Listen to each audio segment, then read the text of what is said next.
Hello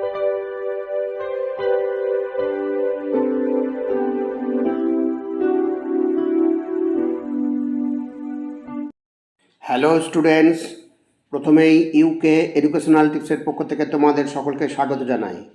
West Bengal state ইউনিভার্সিটির প্রথম semester Bangla Aisi suggestion হিসাবে আবশ্যিক বাংলা রবীন্দ্রনাথ ঠাকুরের সহজ পাঠের তৃতীয় ভাগ থেকে বেশ কয়েকটি বাছাই করা গুরুত্বপূর্ণ প্রশ্নোত্তরের পার্ট 2 আজকের ভিডিওতে তুলে ধরা হয়েছে। সুতরাং স্টুডেন্টস, তোমরা ভিডিওটির শুরু থেকে শেষ পর্যন্ত প্রত্যেকটা প্রশ্নোত্তর গুরুত্ব সহকারে লক্ষ্য করো এবং রেডি করে নাও। এগুলি তোমাদের পরীক্ষার জন্য বিশেষভাবে গুরুত্বপূর্ণ। এখানে দেখো, প্রথমে তালগাছ কবিতাটি কার লেখা? তালগাছ কবিতাটি রবীন্দ্রনাথ ঠাকুরের লেখা। স্টুডেন্টস, তোমরা তালগাছ কবিতাটা খুব ভালো করে তোমরা বই থেকে ভালো করে পড়ে নেবে। বারবার পড়ে নিলে পরে তোমাদের এই প্রশ্নোত্তরগুলো তৈরি করতে খুবই সহজ হবে এবং তোমাদের মনে থাকবে। 2 নম্বর, তালগাছ কবিতাটি কোন কাব্যগ্রন্থ থেকে নেওয়া হয়েছে? শিশু ভোলানাথ কাব্যগ্রন্থ থেকে নেওয়া হয়েছে। 3 নম্বর, কে এক পায়ে দাঁড়িয়ে আছে? তালগাছ এক পায়ে দাঁড়িয়ে আছে। কবিতাটির প্রথম লাইনেই রয়েছে তালগাছ এক পায়ে দাঁড়িয়ে উঁকি মারে আকাশে। তোমরা কবিতাটা খুব ভালো করে পড়ে নেবে, তাহলে তোমাদের উত্তর করতে আরও বেশি সহজ হয়ে যাবে। 4 নম্বর দেখো, তালগাছের মনের স্বাদ কি? কালো মেঘ ভেদ করে উড়ে যাওয়ার। আর স্টুডেন্টস, এ প্রসঙ্গে বলি, তোমাদের পরীক্ষায় এমসিকিউ আকারে এই প্রশ্ন থাকবে। আবশ্যিক বাংলা মিলের প্রশ্নগুলো সব এমসিকিউ আকারে থাকবে। আমি এখানে এসিকিউ আকারে দিয়েছি, তাই এসিকিউ আকারে তৈরি করা থাকলে তোমাদের এমসিকিউ আকারে প্রশ্ন আসলে তোমাদের উত্তর করতে আরও বেশি সুবিধা হবে। যাই হোক, এখানে তোমরা ভালো করে দেখো। এইবার দেখো 5 নম্বর প্রশ্ন, বাতাস হলে তাল গাছের পাতা কেমন করে কাঁপে?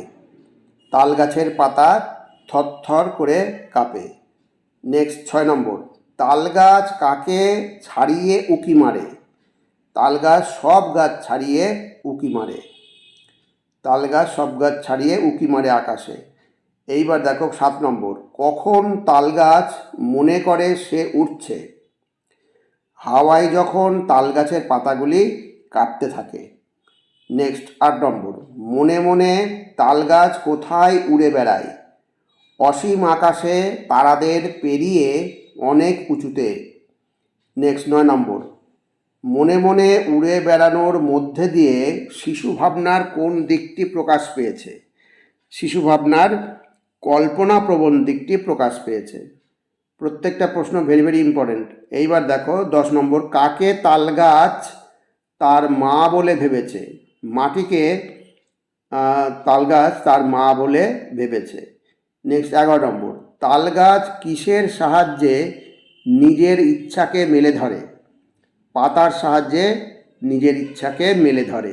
এবার নেক্সট 12 নম্বর প্রশ্ন, মনে মনে ভাবে বুঝি ড্যাশ এই শূন্যস্থানে সঠিক শব্দটি বসাও। তাহলে এখানে কী হবে? মনে মনে ভাবে বুঝি ডানা এই। নেক্সট 13 নম্বর, তাল গাছ কাদের এড়িয়ে অন্য কোথাও উড়ে যাবে? তাল গাছ তারা নক্ষত্র আকাশে তারাদের এড়িয়ে অন্য কোথাও উড়ে যাবে। নেক্সট, কাঁপে পাতা পত্তর। কখন পাতা কাঁপে? যখন ঝড় আসে। নেক্সট 15 নম্বর, পদ পরিবর্তন করো। কাপা, আকাশ, ভাব, কোন। তাহলে এখানে দেখো, কাপার পদ পরিবর্তন হচ্ছে কম্পন, আকাশ, আকাশী, ভাব, ভাবিত, কোন, কৌণিক। প্রত্যেকটা প্রশ্ন খুবই গুরুত্বপূর্ণ, খুব ভালো করে তোমরা রেডি রাখবে। এইবার তোমাদের আর একটা কবিতা হচ্ছে নৌকাযাত্রা। নৌকাযাত্রা কবিতাটি কার লেখা? নৌকাযাত্রা কবিতাটি রবীন্দ্রনাথ ঠাকুরের লেখা। এই নৌকাযাত্রা কবিতাটিও তোমরা খুব ভালো করে বারবার পড়ে নেবে। পড়ে নিলে পরে তোমাদের এই উত্তরগুলো আরও বেশি মনে থাকবে। নৌকাযাত্রা কবিতাটি কোন কাব্যগ্রন্থের অন্তর্গত? শিশু ভোলানাথ কাব্যগ্রন্থের অন্তর্গত নৌকাযাত্রা কবিতাটি। নেক্সট, মধুমাঝির নৌকাখানা কোথায় বাঁধা আছে? রাজগঞ্জের ঘাটে। নেক্সট 19 নম্বর, শিশুটি কার নৌকা পেতে চায়? হচ্ছে মধুমাঝির নৌকা পেতে চায়। নেক্সট 20 নম্বর, শিশুটি কি কি নিয়ে যাবে? নৌকা ভরা সোনামানিক নিয়ে যাবে। পরবর্তী প্রশ্ন হচ্ছে 21 নম্বর, সে নৌকাযাত্রায় সঙ্গে কাকে নেবে? সঙ্গে আশুকে আর শ্যামকে নেবে। এবার 22 নম্বর, সে তার মাকে কাঁদতে বারণ করেছে কেন? কারণ সে রামের মতো 14 বছর বনবাসে যাচ্ছে না। এবার 23 নম্বর, নৌকায় চড়ে কোথায় যেতে চান? 7 সমুদ্র 13 নদীর পাড়ে যেতে চান। পরবর্তী প্রশ্ন হচ্ছে, কবিতাটিতে কোন কোন জায়গার নাম উল্লেখ আছে, বা দুটি জায়গার নাম উল্লেখ করো? রাজগঞ্জের ঘাট আর হচ্ছে 7 সমুদ্র 13 নদী। পরবর্তী 25 নম্বর, মধুমাঝির নৌকাতে কি বোঝাই করা আছে? মধুমাঝির নৌকাতে পাট বোঝাই করা আছে।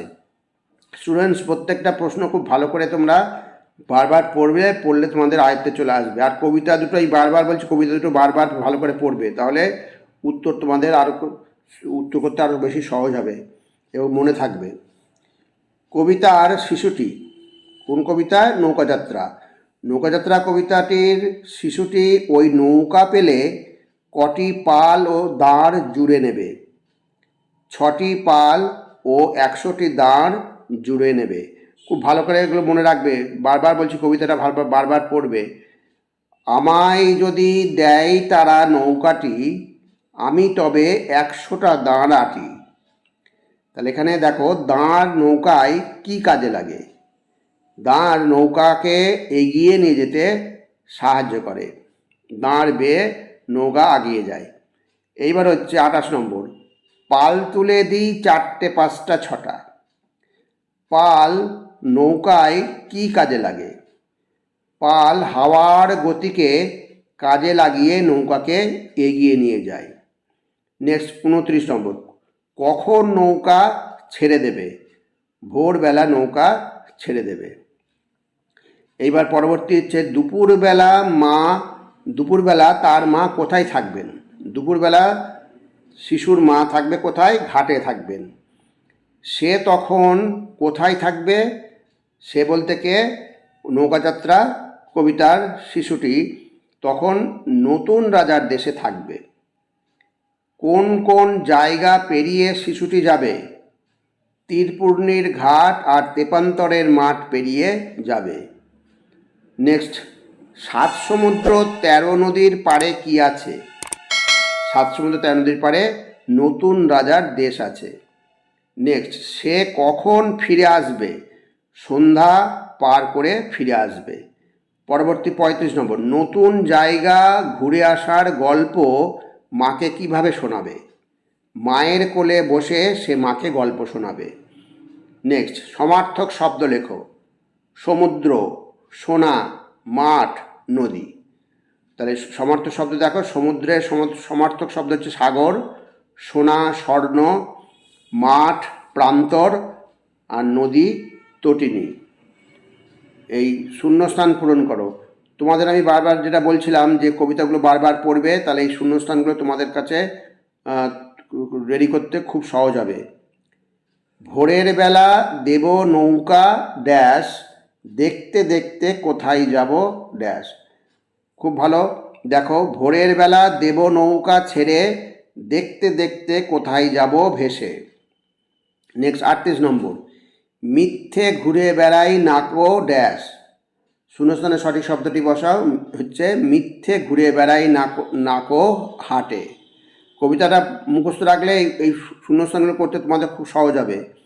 আমরা শুধু যাব মা ড্যাশ। তাহলে শূন্যস্থানে কী হবে? আমরা শুধু যাব মা 3 জনে। 3 জনে কে কে? শিশু আর হচ্ছে তার 2 বন্ধু। এইবার হচ্ছে, শিশু ফিরে এসে মাকে কিসের গল্প বলবে? শিশু ফিরে এসে নতুন রাজার দেশের গল্প বলবে। তাহলে স্টুডেন্টস, যে প্রশ্ন উত্তরগুলো করে দেওয়া হলো প্রত্যেকটা আমি বলছি খুব ভালো প্রশ্ন, খুব ভালোভাবে এগুলো রেডি করবে, তাহলে তোমাদের এই দুটো কবিতা তোমাদের খুব আয়ত্তে চলে আসবে। আর স্টুডেন্টস, এই প্রসঙ্গে বলি, ভিডিওটা যদি ভালো লাগে অবশ্যই সাবস্ক্রাইব করো, এর সাথে একটা লাইক দিও এবং তোমার বন্ধুবান্ধবদের মধ্যে ভিডিওটি শেয়ার করো। তাহলে স্টুডেন্টস, আজকে এখানেই শেষ করি। তোমরা সকলে ভালো থেকো, সুস্থ থেকো, সুস্থভাবে পরীক্ষা দিও। Thank you very much.